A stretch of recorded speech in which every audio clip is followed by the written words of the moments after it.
perenungan kita hari ini itu mengenai ikut Yesus dan pembawa sukacita. Kesimpulan kita itu hidup kita itu nanti, karena akhirnya nanti Tuhan itu hanya mengatakan 2 kata untuk seluruh hidup kita. Kita mau ikut persekutuan doa, kita mau membaca Injil, kita mau novena atau apapun, nanti kesimpulannya Tuhan hanya mengatakan 2 kata: berbahagialah atau celakalah. Hanya itu. Dan kalau Tuhan mengatakan kepada kita berbahagialah, itu artinya seluruh kesimpulan hidup kita sukacita, berkah. Tapi sayang sekali kalau ada yang sampai akhir hidup kita Tuhan mengatakan celakalah kau. Nah, maka kalau ada ungkapan menjadi tua itu biasa, tetapi menjadi bijaksana itu pilihan, saya tidak begitu setuju. Menjadi tua itu bukan biasa, tetapi anugerah. Ya, menjadi tua itu bukan biasa, tapi anugerah. Karena banyak orang tidak bisa jadi tua.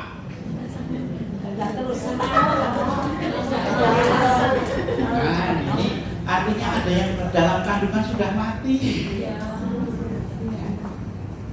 Maka juga ada ungkapan dari itu, ketika kita lahir, kita menangis, kita tertawa atau menangis. Mesti menangis, toh bayi itu lahir.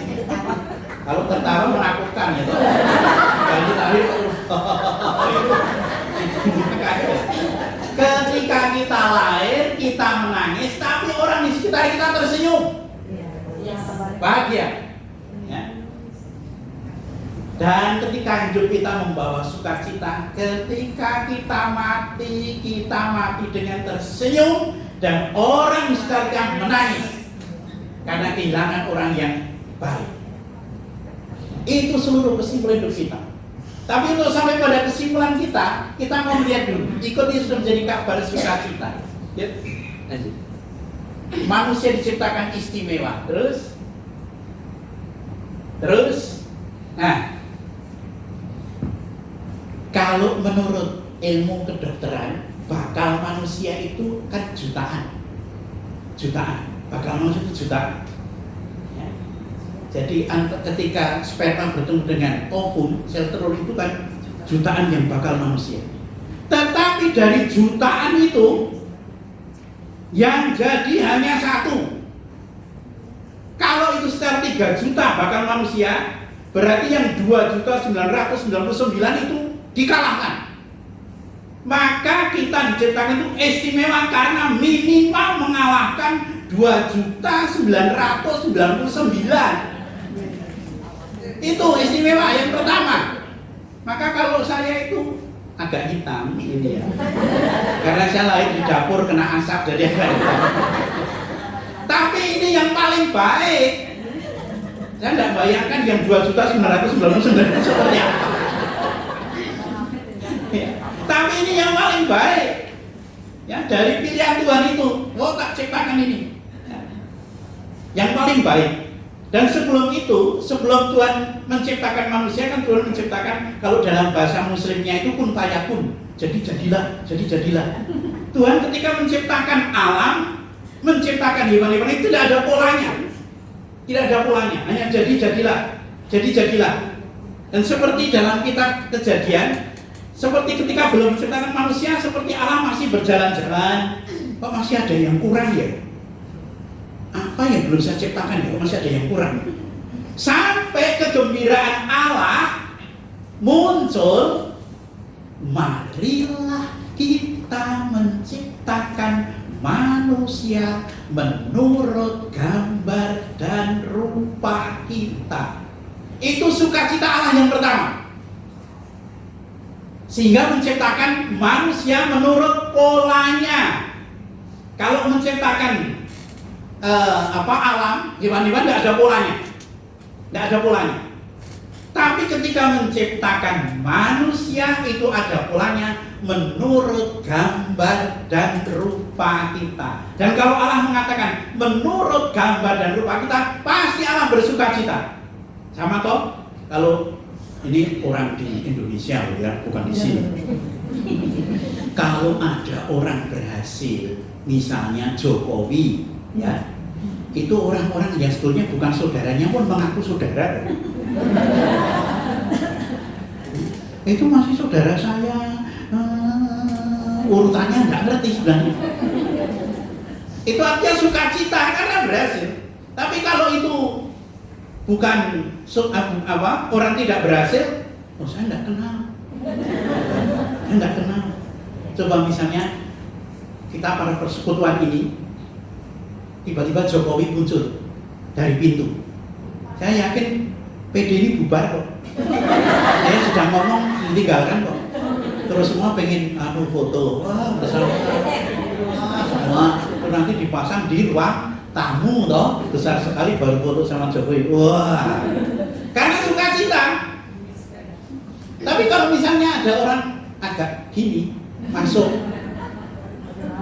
saya yakin tidak ada yang mau foto bareng kok. Lalu kemudian dipasang di ruang tamu, wah kamu gila ya, foto sama orang gila, tidak ada sukacita di situ. Ya. Maka sukacita itu berarti melakukan sesuatu yang baik. Yang pertama disuruh menurut gambar Allah. Menurut gambar Allah. Yang kedua dikatakan bahwa Allah memberkati. Jadi kalau Allah sudah menciptakan manusia, diberi bekal berkat. Setiap orang itu pasti membawa berkat. Ini harus disadari.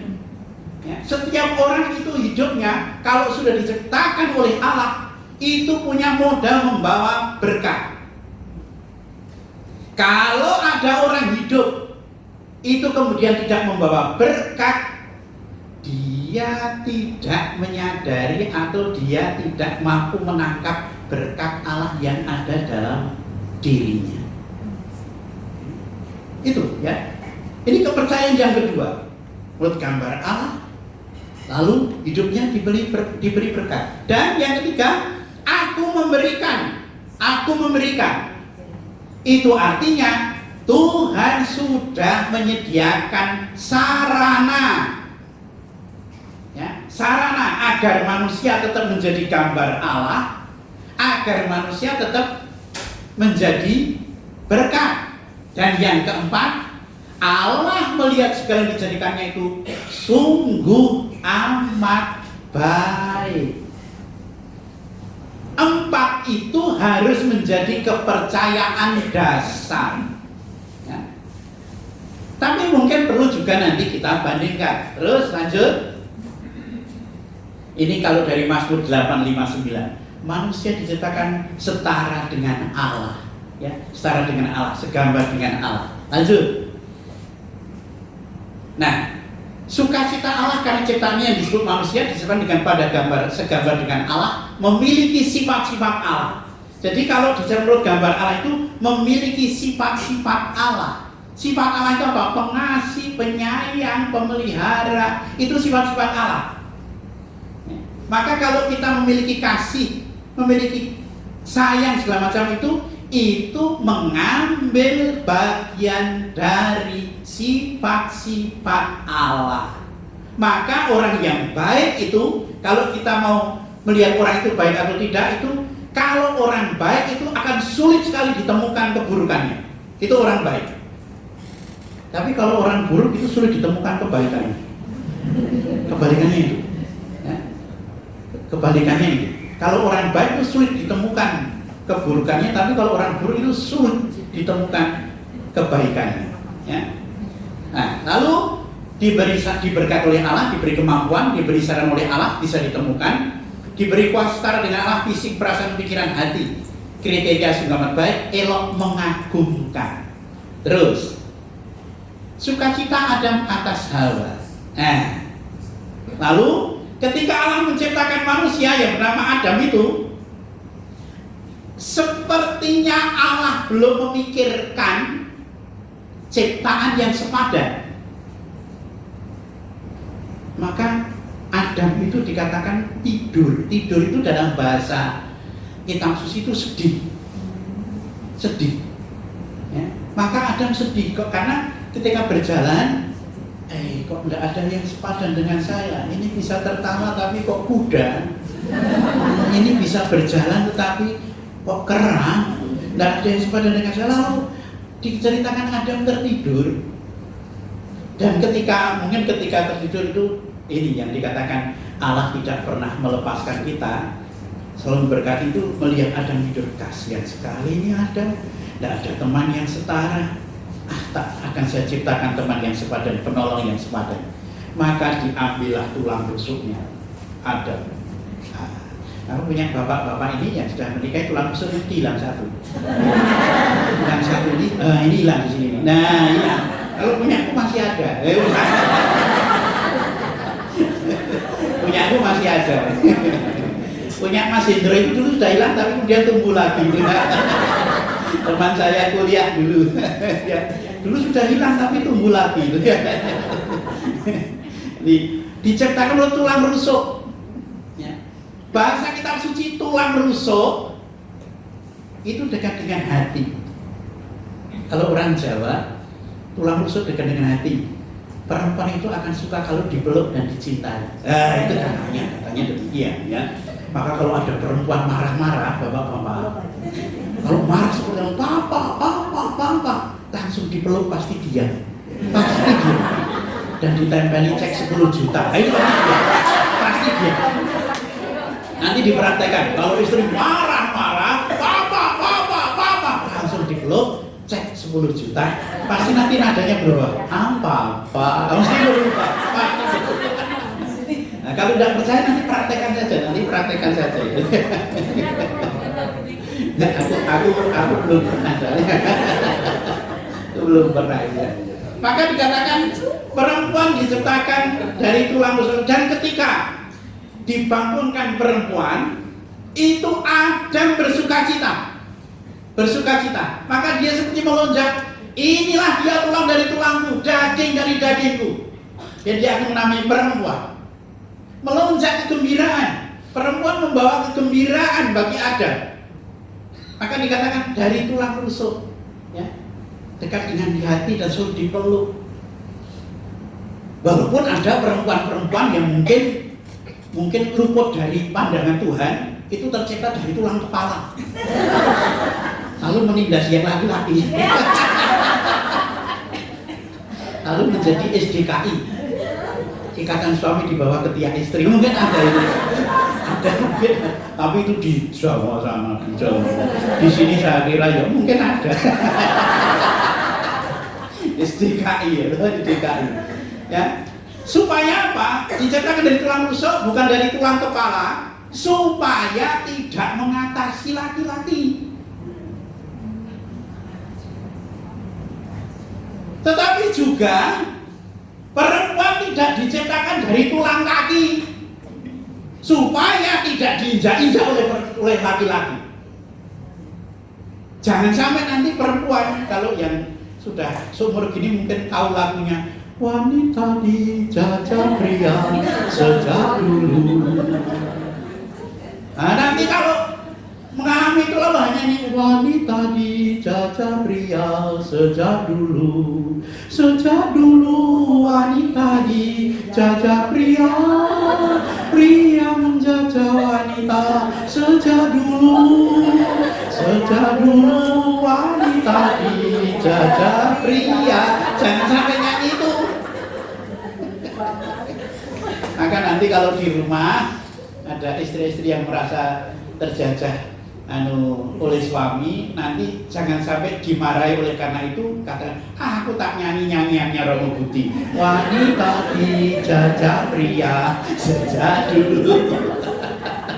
Nanti suami langsung akan, jangan nyanyikan itu. Nah, mulai penindas lagi itu ya. Itu menjadi sukacita Adam. Terus, nah, Allah sangat bersukacita terhadap ciptaan manusia. Sukacita Allah diberikan kesimpulan dengan menciptakan manusia segambar dengan dirinya. Segala yang ada dalam diri Allah ada dalam diri manusia, kecuali kekuasaannya sebagai Allah. Ya. Maka ada kecuali ya, kekuasaannya sebagai Allah. Dan manusia Adam sangat bersukacita atas penciptaan perempuan Hawa. Sukacita ini digambarkan sebagai satu kesatuan yang tak dapat dipisah. menikahkan. Maka kemudian kalau orang menikah, janjinya itu tidak bisa diceraikan. Ya, kalau Jawa mengatakan garwo sigarane nyawa belahan nyawanya, kalau Jawa itu ya. Maka dalam janji pernikahan, kalau saya janjinya pada uskup, ketika uskup itu mentabiskan hanya mengatakan apakah Romo berjanji pada siapa nanti saya, hanya begini, ya saya berjanji. Mohon doa Bapak Uskup. Kalau suami istri itu kan luar biasa tuh. Begini, salaman. Terus nanti misalnya yang laki-laki mengatakan, saya Antonius Budi Wiandono hari ini tanggal sekian menerima untuk Antoni Habibie ini menjadi istri saya. Saya berjanji dalam perumpamaan saya supaya presiden memberikan janji demi Allah ini. Itu kalau yang laki-laki. Kalau yang perempuan terharu, saya. Kalau nangis lalu tangannya yang laki-laki kan gini. Misalnya saya sudah dijaga teman itu lebih dari 300 pasang, jadi pura-pura menghibur gini. Mesra sekali ya. Nah kalau saya tak bisa nguskum enggak begini kalau begini.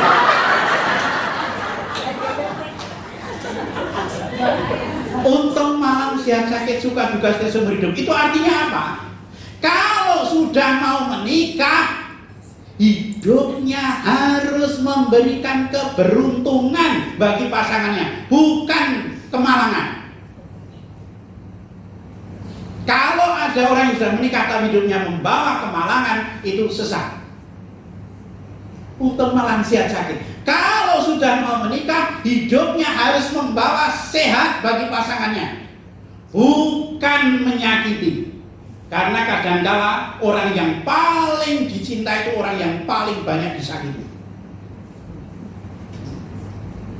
Kalau sudah mau menikah, hidupnya harus lebih banyak membawa kesukaan seperti ada. Inilah dia pulang dari tulang rusuknya. Harus mengurangi, menghilangkan apa yang membawa kedukaan. Itu rumusnya. Itu rumusnya. Kalau mau membawa sukacita. Ya. Kalau dibalik, aku membawa banyak kemalangan daripada keberuntungan, lebih banyak menyakiti daripada membuat dia, lebih banyak membuat duka daripada membuat kesukaan, kesukacitaan. Neraka sudah. Tidak usah pikirkan neraka kalau sudah mati, terlambat. Neraka itu ada dalam hidup ketika hidup kita atau ketika kita itu tidak menjadi sukacita bagi sesama. Terus, manusia menghilangkan kegembiraan Allah dan sesamanya. Terus, Adam dan Hawa. Tuhan hanya menciptakan satu Adam, satu Hawa. Kalau ada Hawa lain itu hawa nafsu, ya. Hawa nafsu. Ya, terus. Nah, dalam Kejadian 28, 15-17 ini mengenai Adam Hawa yang tergoda oleh bujukan roh jahat, ya, yang digambarkan seperti seekor ular. Ketika kita lebih mendengarkan yang jahat dan kemudian menyingkirkan perintah Allah, di situ kita sudah mulai mengurangi kegembiraannya. Kegembiraannya pada Tuhan dan kegembiraannya kepada sesama. Dalam arti itu, kita melanggar batas-batas yang diberikan Allah kepada kita. Allah membatasi seluruh yang ada di taman ini boleh kamu makan kecuali yang itu, kecuali yang itu. Tetapi Hawa memang perempuan itu suka membujuk yang buruk, ya. Perempuan itu suka membujuk yang buruk. Tapi laki-laki juga suka dibujuk. Ya. Lalu kemudian di sini dikatakan, tetapi buahmu tentang yang baik dan yang jahat, janganlah kau makan buahnya, sebab pada hari engkau memakannya pastilah engkau mati. Setiap orang itu memiliki batas-batas. Kalau bapak ibu ketika masih muda atau bahkan sekarang sampai sudah sepuh itu pergi ke gereja naik sepeda motor, dan yang perempuan itu ngetapel gitu, ya, ngetapel gini, ya. Itu orang akan mengatakan harmonis, harmonis, harmonis, itu kriterianya. Ya. Tetapi kalau itu Romo dan suster boncengan, suster itu begitu ngetapel, tidak ada orang yang mengatakan harmonis, tapi orang mengatakan najis, najis, najis. Karena kriterianya berbeda, ya. Kriterianya berbeda. Berarti kalau bapak ibu itu tidak melanggar batas, kalau begitu. Tapi kalau Romo dan suster itu melanggar batas. Maka segala persoalan yang terjadi dalam hidup ini karena kita melanggar batas-batas yang tidak diperbolehkan tetapi kita langgar. Ya kalau misalnya mengapa nanti kemudian Adam Hawa tidak membawa kesukaan? Karena melanggar batas-batas. Kalau dalam cerita Ramayana, karena si Sinta itu melanggar garis batas yang dibuat oleh si bukan Sinta yang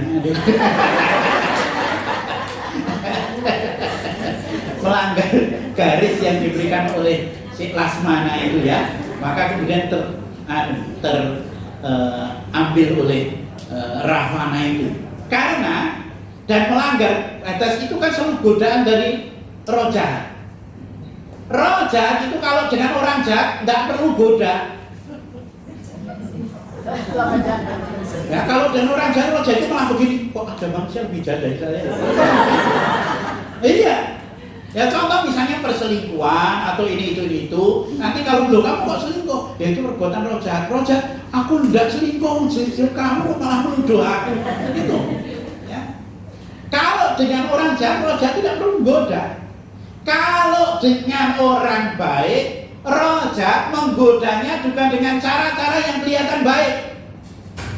Dengan kelihatan baik.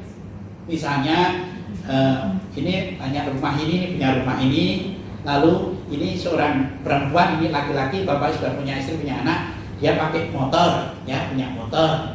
Lalu pas mau ke tempat kerja, melewati yang ini selalu naik angkot. Nah, bapak ini baik sekali. Oh, daripada kamu naik angkot, mau ikut bonceng saya saja. Nah, pertama boncengnya begini. Nah, ya. Yang kedua boncengnya begini. Nah, yang ketiga begini. Nah, sudah. Roh jahat mulai masuk. Dan ketika roh jahat masuk, kemudian istrinya yang ini protes, "Pak, aku lupa, aku enggak mau kamu begitu itu." Ini bapaknya ini kena pengaruh roh jahat tapi dengan cara kelihatan baik. Loh, kamu itu gimana? Kita kan orang Katolik yang harus murah hati baik. Aku boncengin dia kok kamu enggak boleh? Kamu itu Katolik atau bukan? Itu. Ya. Bahkan roh jahat itu nanti kalau puncaknya itu, kalau menggoda orang rohani juga dengan cara-cara rohani. Bahkan mengutip kitab suci. Misalnya nanti kalau ada ibu-ibu, "Romo, bolehkah aku cium sama kamu?" Sebentar, apa ya kitab sucinya ya? Lalu Romonya mengutip kitab suci, kata-kata Yesus pada Yudas Iskariot, "Lakukanlah apa yang tidak kau lakukan." Yang mengutip kitab suci tetapi jahat banget gitu. Dulu kami punya teman calon Romo juga bukan Mas Indro, bukan. Kadang saya malu kalau dari Mas Indro itu karena dia hidupnya itu jujur, baik, kalau mau lembut. Dengan saya itu termasuk yang agak ada teman saya, kami di tahun rohani itu sudah frater tapi masih pacaran dengan seorang perawat. Ya kebetulan perawatnya itu namanya Maria. Lalu oleh rektornya diminta pertimbangan, "Kamu mau terus atau mau keluar?" Lalu diminta retret 1 minggu. Dan sudah retret 1 minggu, itu fraternya itu setelah merenungkan selama 1 minggu, saya mengambil keputusan untuk keluar. Teks kitab suci yang sadar bisa adalah, "Jangan takut mengambil Maria menjadi istri." Keluar. Itu mengambil teks kitab suci. Ya. Jadi kalau roh jahat itu menggoda, pertama kalau dengan orang jahat tidak perlu digoda. Tapi dengan orang baik kan menggoda dengan cara-cara yang kelihatan baik. Nah, lalu kalau dengan orang rohani juga akan menggoda dengan cara-cara rohani. Maka cara Roh Kudus mendidiknya adalah dalam hal yang jelas harus tegas. Ragu-ragu minta nasihat, tapi dalam segala dasarnya cinta kasih. Ya, romo-romo yang jatuh karena juga itu ada ibu-ibu minta nasihat, Romo, saya itu ada masalah begini Romo, gimana Romo, terus mulai nangis, terus nanti Romonya kasihan mulai pegang peluk, aduh, saya hidupnya paling menderita di dunia Romo, aduh, nah nanti terus gembala menemukan jubah, harusnya jubahnya dikembalikan tapi malah dibantai sendiri. Maka kalau ada romo-romo umat saya, kalau ada romo-romo yang baik, disayang umat, itu mesti romo yang bawa sukacita. Ya. Maka kalau romonya itu mau pindah, umatnya lalu menangis. Kalau akan nyanyiannya Amak Albar. Lebih baik di sini, rumah kita sendiri. Nah, itu kalau romonya baik. Tapi kalau romonya jelek itu umat dengan kur yang begitu suara SHTP itu 1, 2, 3, 4 lalu nyanyi gembala berkilau cepat seperti itu nyanyiannya. Itu juga rohani, nyanyian rohani tapi ya. Dan sesudah mereka jatuh itu, dosa yang kedua, yang pertama melanggar batas-batas, yang kedua menyalahkan. Ini hati-hati. Ketika orang sudah mulai menyalahkan, sebenarnya dia sendiri di dalam hati sudah mulai berkurang cinta kasihnya.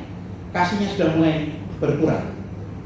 Maka apa yang tadinya menjadi kesukaan bagi Adam, ketika kemudian melanggar batas Allah itu, dan ketika Allah bertanya kepada Adam, mengapa kau lakukan itu? Apa yang dikatakan Adam? Perempuan itu menyalahkan.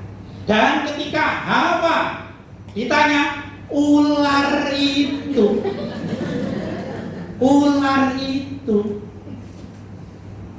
maka hati-hati dengan mulai menyalahkan. Karena ketika sudah menyalahkan, kehilangan sukacita, kehilangan kasih. Dan repotnya dalam pengalaman hidup ini, banyak orang menyalahkan tidak hanya sekali tapi sampai bertahun-tahun. Misalnya ada salah satu anggota keluarga yang salah, tak suami tak istri tahun 80, sekarang 2023. Nanti kalau ada apa, dulu kamu, mundur terus sampai tahun 80 lagi. Membawa luka itu dalam dirinya, tidak hanya luka di dalam hatinya, tapi sampai ke dalam mulut dan sebagainya. Terus yang mau bertobat sulit, karena diingatkan salahnya terus. Jadi membawa itu. Dan ketika orang itu membawa luka itu, sebenarnya yang paling terluka dirinya sendiri. Ya, dirinya sendiri. Bukan yang lain, tapi dirinya sendiri. Dia seperti menusuk duri itu dalam dirinya terus. Bahkan nanti mungkin kalau sudah sakit keras, tidak sadar, lalu hanya kamu yang salah. Seperti ada orang Solo itu materi sekali itu ketika sakit tidak sadar itu hanya mati begini. Di lemari ada kuncinya, mana sertifikatnya? Di lemari ada kuncinya, mana sertifikatnya? Di lemari ada kuncinya, mana sertifikatnya? Itu sakit keras itu. Jadi dia kepikiran hartanya terus. Ya, kasihan sekali seperti itu. Terluka terus. Dosa itu berarti manusia menabrak batas hidupnya. Manusia dengan identitasnya diberi batas tertentu dalam hidupnya, tapi dengan sengaja manusia melanggar batas yang sudah digariskan dirinya. Akibat dosa manusia kehilangan gambar Allah. Jadi kalau sudah mulai dosa, melanggar batas, menyalahkan. Itu yang tadinya gambar Allah itu 100% mulai berkurang. Mungkin tinggal separuh. Jadi yang seni gambar Allah, yang seni wajah setan. Mungkin kalau yang parah nanti tinggal seperempat gambarnya Allah. Yang 45% gambar setan. Lalu itu terjadi terus, ribut terus, apa-apa jadi masalah. Nanti dilamatkan dengan bagaimana kalau orang tetap dalam gambar Allah. Manusia lebih mendengarkan suara iblis daripada suara Allah. Dengan mengikuti suara iblis, manusia memalingkan diri dari Allah, memalingkan diri dari Allah itu, dan kehilangan Allah dari dalam dirinya. Kehilangan Allah adalah jalan kegelapan. Ingat, Yudas Iskariot sesudah menerima tubuh, lalu dia mengangkat tumitnya, meninggalkan, dalam Injil Yohanes, meninggalkan tempat perjamuan, dan dikatakan kata-kata yang mengerikan, di luar gelap. Di luar gelap. Artinya apa? Dalam kegelapan itu tidak ngerti bahaya, ya, dan sebagainya. Ya. Itu. Ya. Akibat itu adalah manusia kehilangan kebahagiaan dan mengakibatkan permusuhan satu dengan yang lainnya, antar sesama, antar ciptaan, dan dengan alam semesta. Terus, semua kehilangan sukacita. Allah kehilangan sukacita karena manusia, maka manusia diusir dari Taman Firdaus. Diusir karena kehilangan sukacita. Karena manusia lebih mendengarkan iblis, tidak mendengarkan Allah. Manusia telah kehilangan gambar Allah. Manusia kehilangan sukacita sebagai sesama manusia, sehingga mereka saling menyalahkan satu dengan yang lainnya dan menyebabkan permusuhan dengan yang lainnya. Manusia kehilangan sukacita karena harus pergi dari Taman Firdaus untuk mengembara di dunia yang segalanya harus diusahakan sendiri sampai nanti kembali ke Firdaus kembali. Seperti jam besar itu, manusia itu berasal dari Allah, turun ke dunia, kembali kepada Allah, kalau hanya doang, itu jamnya rusak berarti. Itu berarti hidupnya rusak. Manusia tidak sampai kepada Allah, ya, hanya sampai ke dunia itu. Terus, apakah keistimewaan-keistimewaan yang Tuhan berikan bagi hidupku sekaligus titik-titik kelemahanku yang menjadikan aku jatuh dalam dosa? Jadi, keistimewaan, kelebihan, hati-hati dengan kelebihan yang diberikan Allah.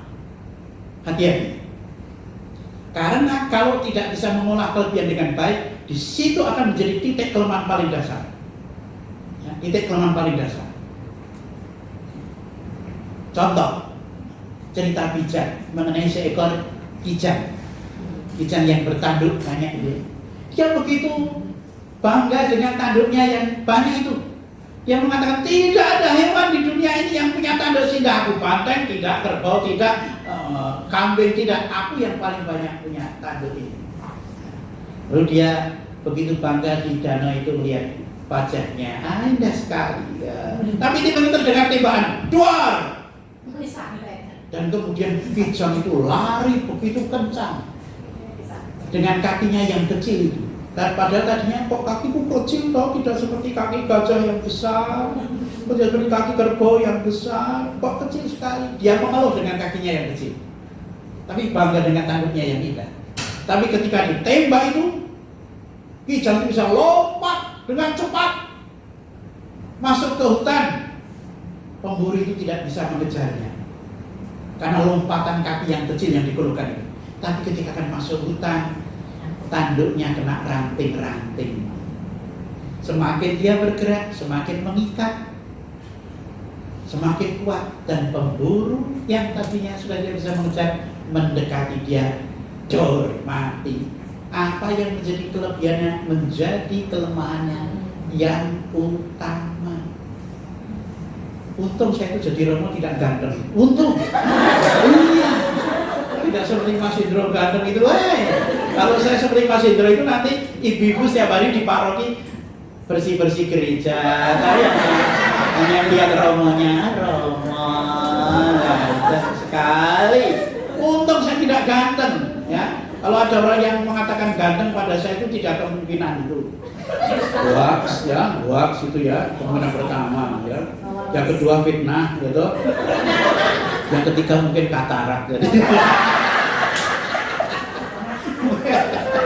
Tidak bisa melihat dengan jelas, jadi yang dilihat itu Romo yang sebelah tapi lihatnya saya.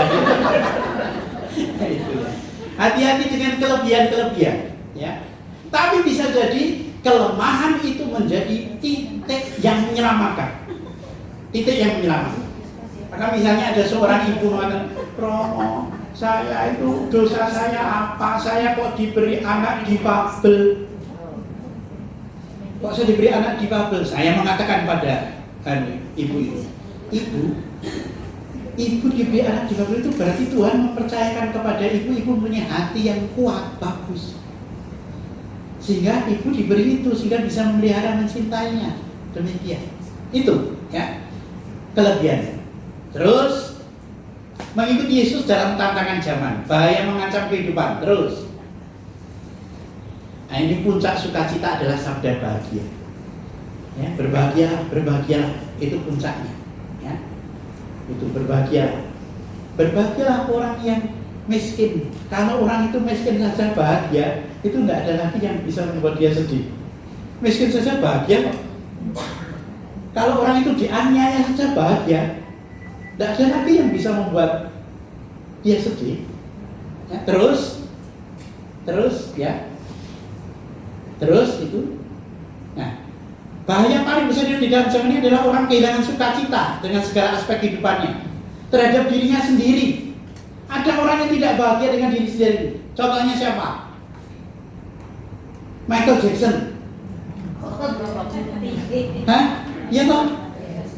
Dia itu sangat kaya raya, bahkan di rumahnya itu punya kebun binatang.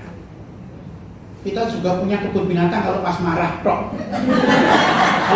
Kalau tidak enggak gitu ya.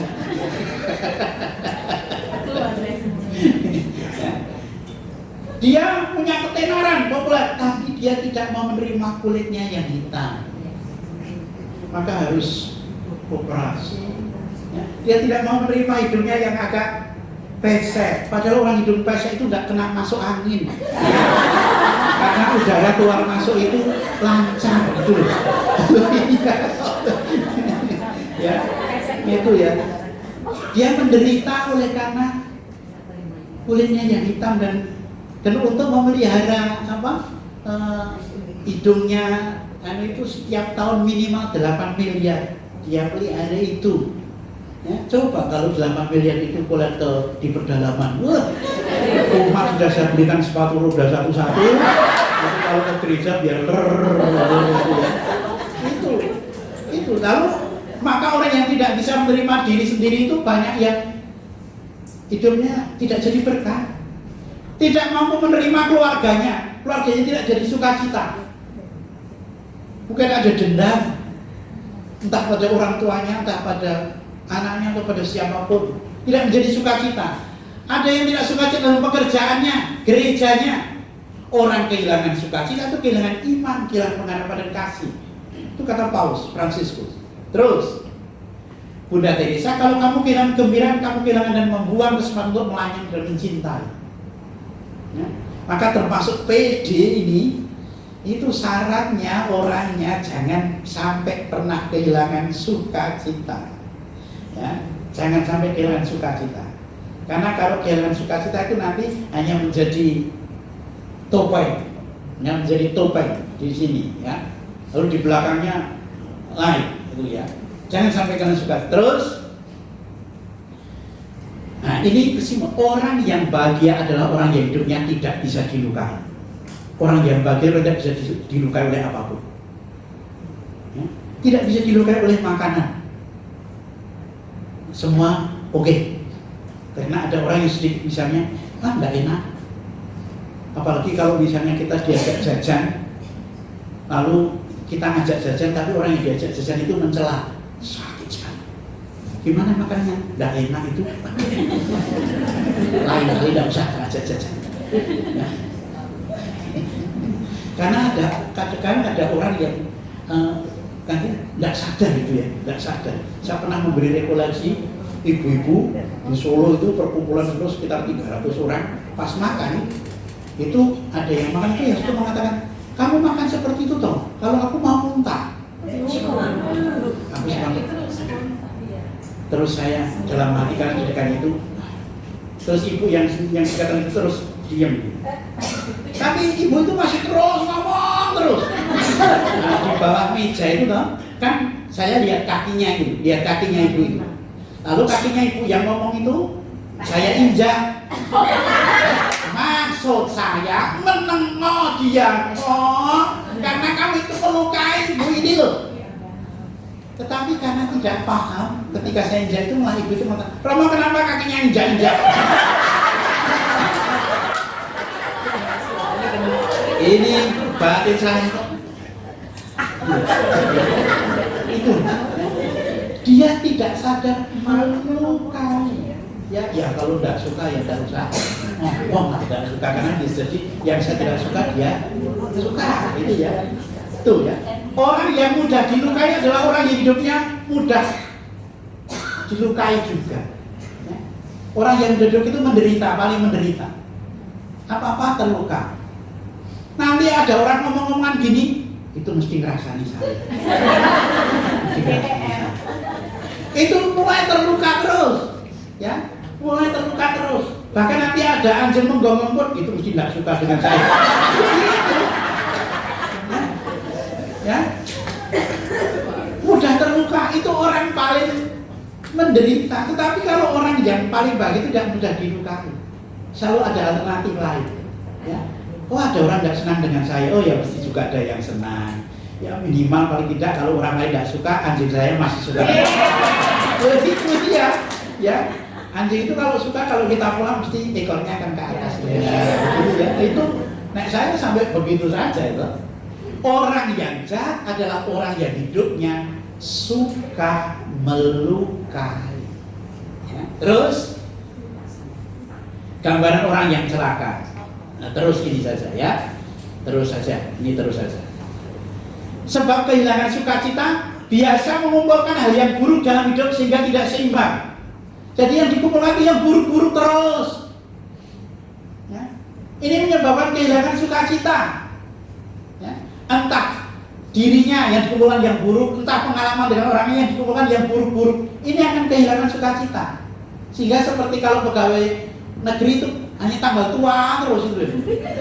Ini wajahnya itu mengerut 2 cm. Ditanya, gimana kabarnya? Baik.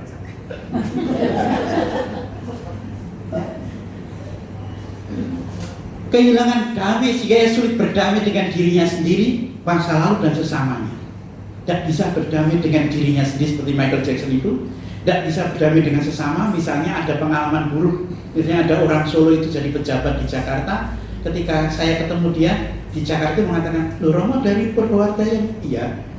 Oh orang tua saya juga, bapak saya juga dari paroki sana. Loh saya tidak pernah lihat bapak pulang. Dia langsung merah dan mengatakan, sebelum bapak saya mati saya tidak akan pulang. Loh kenapa? Ketika SMP, SMA, kalau saya tidak juara saya ditampar oleh bapak saya. Tetapi dia tidak bisa mengumpulkan yang baik. Justru karena ditampar itu dia kemudian terpacu dan kemudian menjadi pejabat yang berhasil. Dan ketika anaknya itu, jadi cucunya kakek nenek ini datang pengen ngerti kakek neneknya pergi ke Solo tanpa izin orang tuanya, pulang di rumah ditampar oleh bapak itu. Kenapa aku mudah izin? Membawa luka yang sejak SMP, SMA dikumpulkan, tidak mengumpulkan yang baik, tidak bisa berpikir. Justru karena aku ditampar orang tuaku, aku bisa jadi pejabat yang berhasil. Kalau hanya mengumpulkan yang jelek, semua orang bisa. Tapi mengumpulkan yang baik itu orang rohani. Selalu mempunyai alasan untuk menemukan yang baik. Karena Allah menciptakan segalanya baik adanya. Hidup selalu dalam angan-angan sehingga melupakan kehidupan nyata. Terus kehilangan sukacita kecenderungan meningkatkan stres, depresi, gangguan jiwa, tidak stabil. Terus saja ini, terus saja, terus saja. Terus Nah, lalu pribadi dan siap membawa sukacita. Terus ini bangunan kita, bangunan hidup kita. Bangunan hidup kita itu, jadi nanti kalau Bapak Ibu membaca Efesus 2:22, Paulus menggambarkan susunan hidup manusia seperti bait Allah, tempat beribadah. Jadi kalau yang pernah ziarah itu ada orang jual-jual replika bait Allah. Ya, replika bait Allah harganya 55 juta dari pohon zaitun itu, dari kayu zaitun itu ya. Salah satu yang membeli itu orang Indonesia. Ya, katanya baru laku 8 itu ya, salah satunya yang 3 orang dari Indonesia beli itu ya. Nah, di dalam dia tumbuh seluruh bangunan rapi tersusun menjadi bait Allah yang kudus di dalam Tuhan. Di dalam dia kamu juga turut dibangun menjadi tempat kediaman Allah di dalam roh. Jadi dalam diri kita itu tempat kediaman Allah. Kita itu tempat kediaman Allah.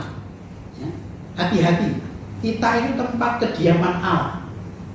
Tempat kediaman Allah bukan hanya gereja dalam arti bangunan, tapi kadang-kala orang mengeluarkan Allah dari dalam dirinya. Sama seperti gini, kalau orang mau ke gereja itu seperti dari rumah itu membawa setannya masing-masing.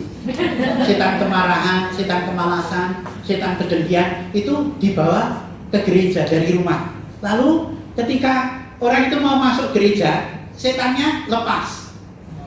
Lalu ada di luar. Nah, lihat, setannya lihat di dalamnya itu, luar biasa, ada Tuhan kasihanilah kami, ada bebaskan kami dari yang jahat, terus lihat romonya, romonya seperti roh jahat juga ya. Nah, ketika di dalam gereja itu orang melepaskan semua, mohon pengampunan, bebaskan kami dari yang jahat, tubuh Kristus, amin. Tuhan pengen bertahta terus di dalam hati,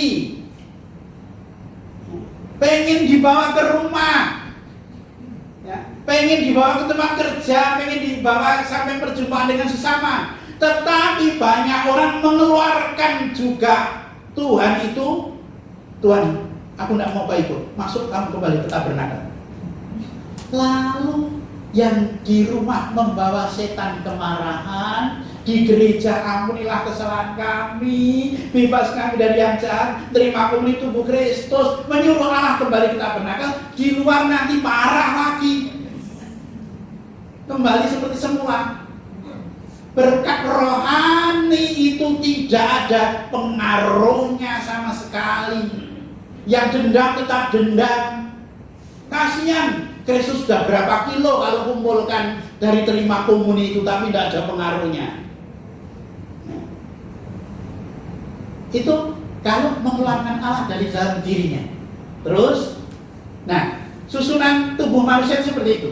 Ada fisik, baik Allah itu sebenarnya seperti itu. Ada fisik, ada perasaan, ada pikiran, ada hati nurani. Maaf, sebentar saya jelaskan. Ini yang di sini itu tempat Yesus mengusir pedagang-pedagang itu. Itu mengusir itu bukan karena orang berdagang, tapi karena orang berdagang di situ menipu.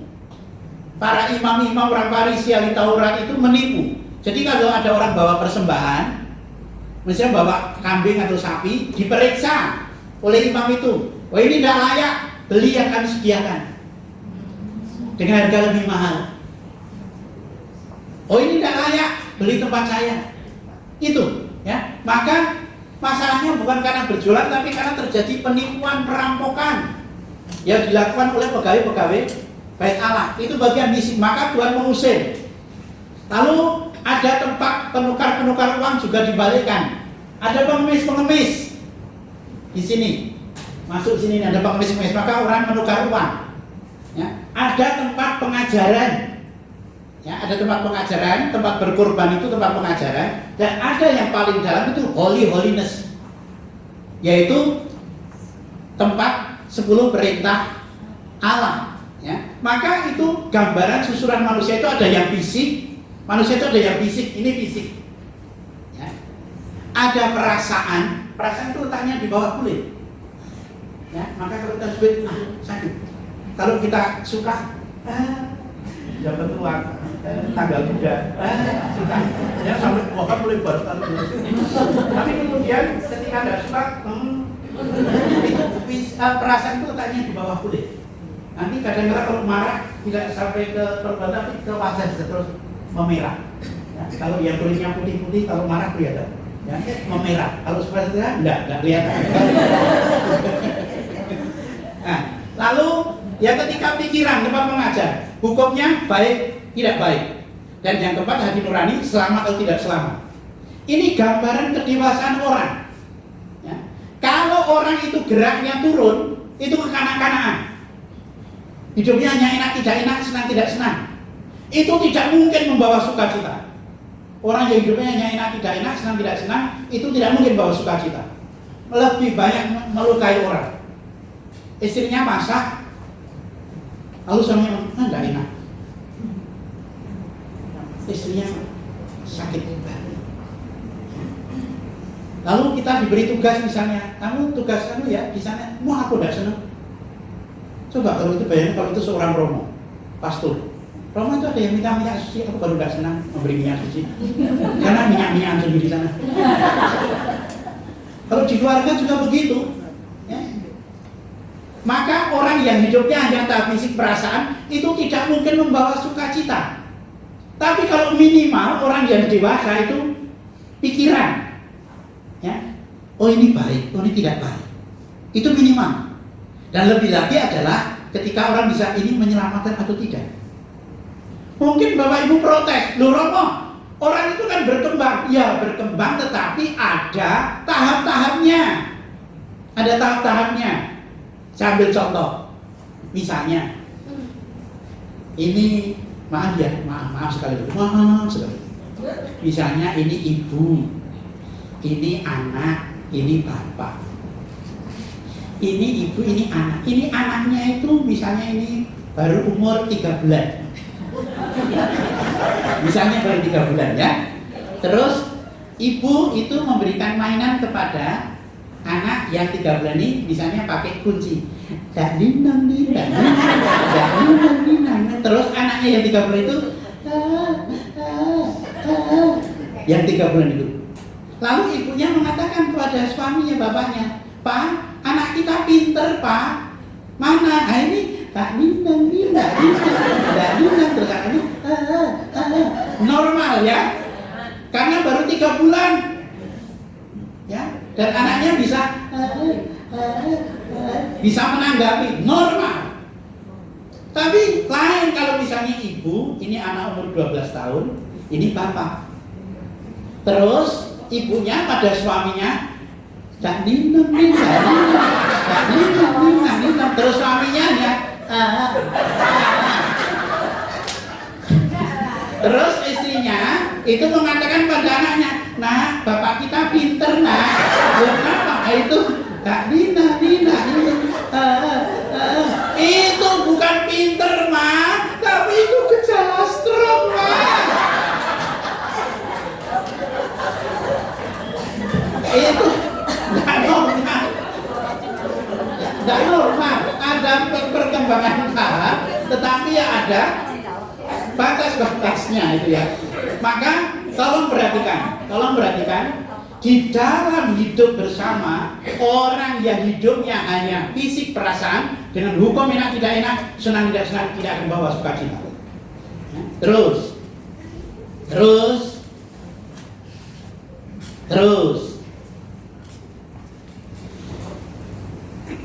nah, ada orang yang meskipun masih hidup tapi sudah mati fisiknya, sehingga fisiknya tidak memiliki daya kemampuan untuk mewujudkan kreasi terhadap sesuatu, tidak mau bekerja. Contoh misalnya sederhana saja di rumah itu pot kering, ya, lalu cuma melihat dok, oh iya kering, hanya gitu dok. Itu fisiknya sudah mati, tidak ada otak. Nah itu ya. Atau misalnya suami pulang kerja lalu mengatakan pada istrinya, Ma, aku haus. Nah, kalau pakai pikiran, oh suamiku haus, tak ambil dia minum. Tapi kalau istrinya kematian fisik, Ma, aku haus, aku juga Pak.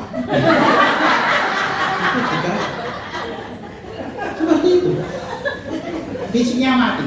Ada orang yang meskipun masih hidup tapi sudah mati perasaannya, sehingga manut carpe diem. Ya, jadi mau ngomong itu seenaknya sendiri. Kadang-kala tanpa bisa jadi karena tidak ngerti ya bahasa misalnya. Maaf ya, kalau bahasa orang Semarang beda dengan orang Solo. Kalau Solo yang Chinese itu promo Injilnya tetap bagus. Tapi kalau Semarangan itu kurang. Ya, misalnya Uskup Suharyo, kardinal itu pernah suatu ketika cerita sama Romo-Romo, aku dindas-ndaske, itu. Anu Bapak Uskup ini fotonya Bapak Uskup tapi sayang kekepras ndase gitu. Itu bahasanya sama gitu. Ya. Semarang itu bahasanya tidak sehalus dari tapi Monsinyur Hadi itu sadar, oh ini di sini dia tidak sakit hati cuma terus gini nih. Hanya begitu. Orang-orang yang meskipun masih hidup tapi sudah mati pikirannya sehingga tidak mau berpikir lebih baik, tidak tahu bagaimana lebih baik, sudah menghewan. Yang sudah mati pikirannya untuk mengatakan lebih baik bagaimana itu menghewan. Hewan itu kan tidak ngerti bagaimana lebih baik. Yang namanya harimau itu sejak dulu ya gitu toh. Tidak pernah berpikir misalnya harimau laki sama perempuan mengatakan, Mama harimau ayo kita beternak kambing untuk masa depan anak-anak kita. Tidak pernah. Yang namanya kera meskipun dikasih tangan pinter tapi tidak pernah bisa buat sarang. Lain dengan burung pipit bisa buat sarang. Ya. Itu artinya kalau orang sudah tidak mampu ini baiknya bagaimana, itu sudah menghewan. Ya, sudah menghewan, mati. Ya. Mati. Ada orang yang masih hidup sudah mati hati nuraninya sehingga bertahan dalam keburukan dan tidak mengenal lagi dosa. Terus ketidakdewasaan pribadi merusak sesama, memalukan karena tidak memiliki rasa malu. Ini koruptor-koruptor di Indonesia itu paling bahagia. Jadi ketangkep pun masih dadah. Maksudnya masih dadah. Ini orang Indonesia itu memang paling bahagia ya. Karena korupsi pun di foto itu masih gini gitu. Luar biasa itu. Membuat dia tetap bahagia walaupun yang lain sebel banget gitu ya. Terus kedewasaan dan transformasi hidup. Kedewasaan adalah kemampuan menghidupkan fisik, itu membuat bahagia. Kemampuan menghidupkan fisik, menghidupkan perasaan, menghidupkan pikiran dan menghidupkan hati nurani. Itu membawa sukacita ya. Terus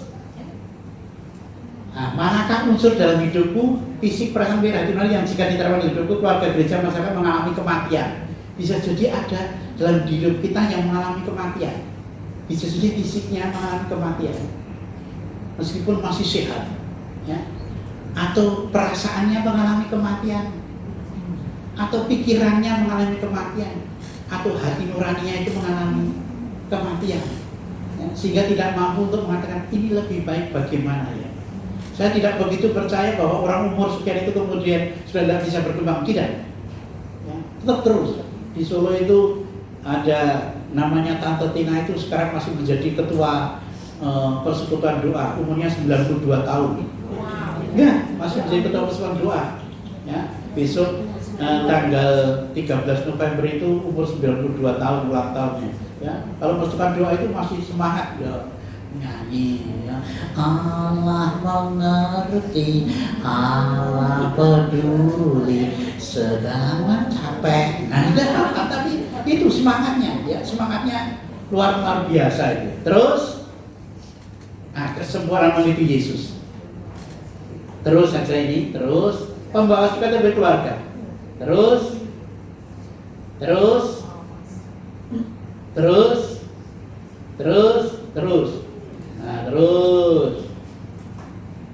bentar ini. Sukacita, mari kita mulai dari keluarga. Ya. Pembawa sukacita mulai dari keluarga. Ada keluarga-keluarga yang membangun keluarganya model hotel. Apa artinya membangun keluarga model hotel yang membawa sukacita? Meskipun satu rumah tetapi asing satu dengan yang lain. Orang tidur di hotel itu kan satu atap. Nah, mungkin satu rumah makan, tempat makan, tapi tidak saling kenal. itu membangun rumah model hotel, asing, ya. Tidak ngerti perasaan, tidak ngerti kebiasaan. Ada yang membangun rumah model kuburan, di luarnya bagus, tapi di luarnya bagus, di dalamnya penuh tulang belulang, busuk. Ke gereja gandengnya sampai di rumah, pukul-pukulan. Ada yang membangun model rumah model terminal hanya untuk transit sebenarnya, rumahnya untuk transit toh, ya. Tidak kerasan di rumah, ya. Alasannya macam-macam. Aku mau PKK, aku mau persekutuan doa, aku mau ini, padahal menghindari suaminya. Karena suamiku cerewet sekali dia, atau istriku cerewet sekali dia. Ada istri yang cerewet sekali, suaminya jengkel sekali, wah gimana ya. Lalu akhirnya biar agak diem lah, istrinya diajak ke toko emas, dibelikan anting, kalung, terus gelang. Lalu sudah itu diminta bercermin, tapi ternyata cerminnya di rumah itu baru pecah. Lalu suaminya ngajak istrinya itu di belakangnya ada sumur, airnya berlimpah, lalu istrinya disuruh melihat. Senang sekali, cantik sekali, lalu oleh suaminya didorong masuk ke sumur, istrinya tolong masuk ke sumur. Tapi setelah itu ternyata muncullah jin, hantu keluar. Yang suaminya kaget, loh kamu siapa? Aku hantu yang sudah menguasai sumur itu 400 tahun. Kenapa kamu keluar? Aku tidak tahan ada istri untuk orang yang cerewet sekali di dalam sumur itu. Lebih baik dia, aku 400 tahun menguasai sumur itu, tiba-tiba ada perempuan yang masuk cerewet sekali, aku lalu keluar saja. Ini ada orang yang membangun seperti itu ya. Terus ada yang membangun rumah seperti model lapangan pertandingan. Jadi harus ada yang kalah. Masa di keluarga ada yang kalah dan menang. Ya, kalau belum kalah itu belum bisa mengalahkan pasti terus. Ya. Ini model lapangan pertandingan. Terus ada model penumpang. Model penumpang itu artinya hanya satu yang bertanggung jawab, tidak semuanya. Ya. Terus ada keluarga model kuburan, ya.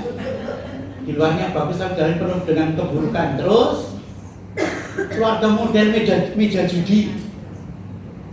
Orang berjudi itu satu meja tapi saling mengalahkan, saling merugikan. Ya. Ada yang membangun keluarga seperti itu. Lalu masa sudah suami istri hitung-hitungan gitu, hitung-hitungan. Apa itu? Itu tugasmu keluarkan uang. Lalu ada laki-laki, ada uang laki-laki, ada uang perempuan. Sampai laki-laki yang Romo, saya itu payah kok Romo. Kenapa? Istri saya itu pintar cari uang Romo. Loh kok malah payah, kan bahagia. Maksud saya itu saya nyimpen uang di mana saja dia tahu Romo.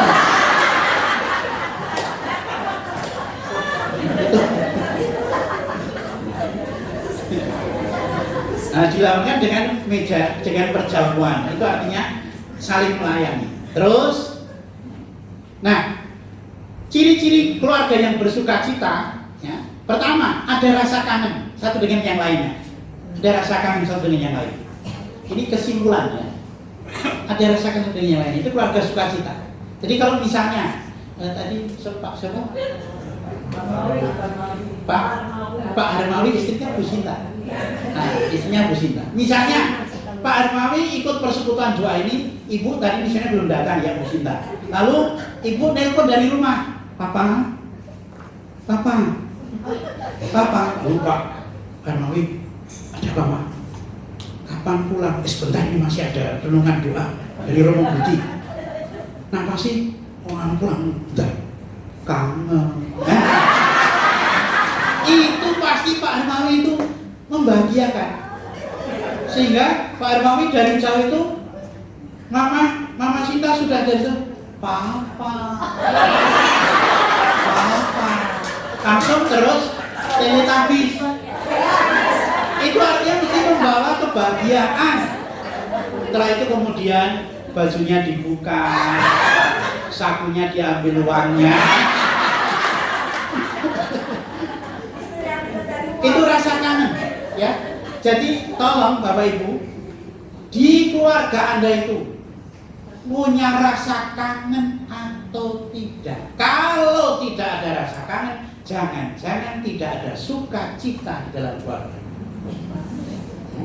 Jadi kalau misalnya Pak Armawi pergi, terus Mama Sinta bilang, Bapak Armawi telepon, "Ma, aku nanti pulangnya tidak jadi jam 12 tapi nanti jam 3. Kok enggak pulang juga enggak apa-apa."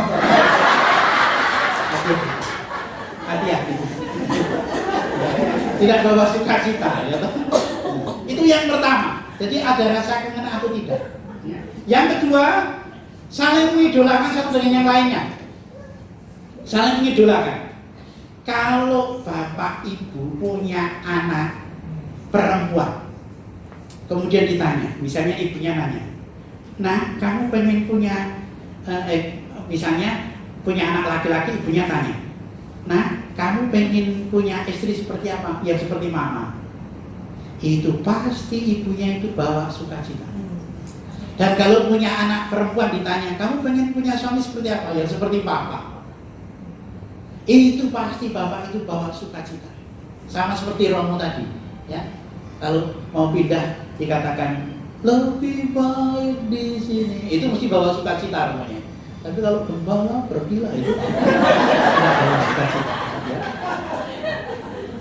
Maka jangan pernah nanti kalau Romonya mau pindah nyanyi, "Gembala mari saudara terkasih, gembala beritahu, gembala pergilah." Ya, apalagi dengan 4 suara. Itu ya. Tetapi kalau misalnya punya anak laki-laki, kemudian ditanya, "Nah, kamu pengen punya istri seperti apa?" Amit-amit nggak kayak mama. Itu mamanya pasti tidak bawa sukacita. Ya. Kalau punya anak perempuan ditanya, "Kamu pengen punya suami seperti apa?" Amit-amit nggak kayak papa. Amit-amit aku nggak pengen punya istri seperti mama. Loh kenapa? Mama itu siapa-siapa disalahkan. Papa disalahkan, aku disalahkan, tetangga disalahkan, anjing tidur pun disalahkan. Kalau mama itu anjing kok tidur terus, mau ngapa? Mau ikut persekutuan doa? Ya enggak. Ya, apa-apa disalahkan semua. Ya. Saling mengidolakan. Nah, juga kalau suami istri itu saling mengidolakan pasti harmonis. Ya, jadi misalnya nanti papa, tidak ada orang lain yang bisa bagian aku kecuali papa. Aku bahagia, aku bahagia karena punya suami papa. Aku bahagia karena punya istri. Karena kadang-kala kita itu sulit mengungkapkan, memuji itu sulit pada orang yang paling dekatnya. Di Solo itu ada orang yang menikah sudah 40 tahun tidak pernah berkelahi lebih dari 1 hari. Dari pengalaman dia, karena kami berjanji kalau sedang marah-marahan tetap tidur satu ranjang. Yang kedua tidak boleh saling belakang. Sehingga pas marah-marahan tetap begini satu ranjang. Dan kalau begini kan kadang lelah, kadang harus begini. Katanya kalau pas lelah dan ini sini juga memandang itu. Tapi kalau kena lagi katanya terus mulai. Nah setelah itu katanya kalau udah mulai senyum-senyum terus tangannya mulai gandengan, jadi dia teletabis lagi. Itu 40 tahun, ya 40 tahun resepnya saudara. Yang kedua itu mengidolakan. Yang ketiga ada bahasa simbol. Ada bahasa simbol yang dimengerti. Itu tanda kedalaman, tanda sukacita. Ya. Jadi kalau ada bahasa simbol ini contoh misalnya Pak Har gitu aja, nama Sinta Harnawi, misalnya saya bertamu ke tempat Pak Harnawi. Nah, saya yang menjumpai Pak Barnawi, ya, bertamu yang menjumpai Pak Barnawi. Lalu Pak Barnawi kemudian Mama Sinta datang. Lalu Pak Barnawi ini pada Mama begini. Bahasa simbolnya. Tidak berapa lama, Mama ke dapur, lalu keluar kopi. Oh, kedipan. Suami banyak kopi. Itu bahasa tanpa simbol. Bahasa tanpa simbol sudah dimengerti. Lain kalau misalnya Bapak Mama di situ terus saya yang ngedipi Mama Sinta. Mama Sinta saya yakin tidak ada mengatakan kopi Romo enggak, tapi akan mengatakan Romo matanya sakit. Nah, maka di rumah coba ada bahasa simbol enggak? Karena maaf ya, anak-anak zaman sekarang miskin bahasa simbol. Kalau kami keluarga sedang makan, kami terus bapak ibu sendiri, kami keluarga keluarga masih feodal. Jadi kalau makan tidak bersama orang tua dan anak-anak enggak. Tapi anak-anak dulu baru kemudian bapak ibu. Tapi nanti kalau bapak ibu sedang makan, kami anak kok lewat dekat meja makan, itu bapak kan itu artinya bapak tidak suka kami wirawiri. Itu kalau anak zaman dulu paham. Nah, anak zaman sekarang bapaknya anaknya bilang, papa itu kalau kesedak itu minum sana. Begitu. Itu karena tidak mengenal bahasa simbolnya. Maka kalau apa-apa harus dijelaskan tanda bahwa ada ketidakharmonisan di dalam keluarga. Ya. Dan yang terakhir, ada jiwa pengorbanan dengan saling menawarkan satu dengan yang lain. Ya. Menawarkan itu tanda membawa sukacita. Contoh, Mama Sinta, sudah pernah enggak Papa Barnawi ini ngajak ke toko Mas, Mama ayo kita beli apa? Anting, gelang atau kalung, pernah enggak? Kok ya pernahnya kok menurun itu agak bohong ya. Secara bahasa psikologi boleh. Kalau pernah kan, pernah tapi kok ya pernah.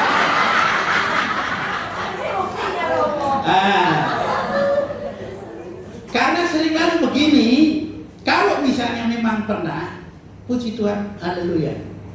Ya. Kalau enggak pernah, misalnya suami mengatakan, ya mama kan sudah bisa beli sendiri. Iya betul. Tetapi beda sekali ketika suaminya kemudian, ayo mama kita ke toko Mas mau pilih apa. Misalnya diprogramkan 10 tahun sekali atau 5 tahun sekali, itu sudah membawa kebahagiaan. Saya yang tidak punya istri pun tahu kok.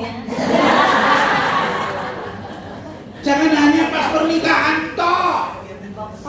Ya, tapi itu menawarkan itu, Bang, kamu pengen apa? Anting atau suweng. Kalau suweng itu ya nemplek. Kalau anting itu ya anjang yang bisa. Nah, ya, oh iya Bapak, yang berapa gram? Sini 1 gram, sini 1 kilo biar jalannya. Atau apa? Menawarkan itu akan sangat membahagiakan. Bahkan kalau toh istrinya menjawab mengatakan, enggak sudah Pak, tapi sudah memberikan kebahagiaan luar biasa. Karena kadang-kadang kita menawarkan itu kebalik-balik. Ketika sehat, tidak pernah ditawari apa-apa. Tapi ketika sakit di rumah sakit, tidak doyan apa-apa, ditanya pengen makan apa. Enggak pengen makan apa, sate ya, tak beda dia. Enggak sudah mama duduk sini saja, istrinya duduk situ. Dan itu sehat karena suaminya senang. Pulang ke rumah, suaminya mengatakan, "Ma, belikan sate." Ada itu ya, itu enggak usah ngerokok. Ya, itu aja. Suaminya sakit lagi, masuk rumah sakit. Ditawari lagi mau apa? Enggak mah, duduk sini saja. Duduk situ, sehat pulang, mah belikan. Ada gitu ya itu toh. Sesudah itu suaminya lebih baik mati daripada nanti sakit ditawari apa-apa. Nah, 4 ini membawa sukacita. Ada rasa kangen, saling mengidolakan, memiliki bahasa simbol, dan ada jiwa pengorbanan. Masih ada banyak bahan-bahan, tetapi saya itu bisa mengajar 1 hari penuh Ya, saya bisa ngomong tetapi pendengaran Anda sudah lelah. Maka itulah yang dapat saya sampaikan dari bagaimana mengikuti Yesus, ikut Yesus sampai membawa kabar sukacita. Tapi kabar sukacita itu harus berawal dari keluarga. Puji Tuhan, terima kasih. Berkat.